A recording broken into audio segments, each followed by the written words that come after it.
Hi, hello, glorious morning. This is Bishop Alex Tinsayan. Right now we are attending the monthly meeting of CBMAP, Councils of Bishop. At guest po namin ngayon, si Atty. Rodriguez. At ginigisa po natin para ang mga kasamang provincials para malaman kung ano po yung stand niya.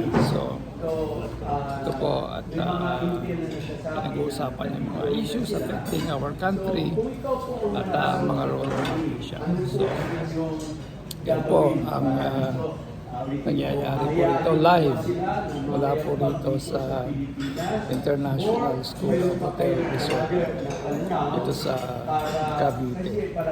Pag-pray po natin yung mga panghalalan para sa mga Diyos na ang mga luklok po, yung mga tao na takot sa Diyos para sa may alam para sa ating bahay. Okay.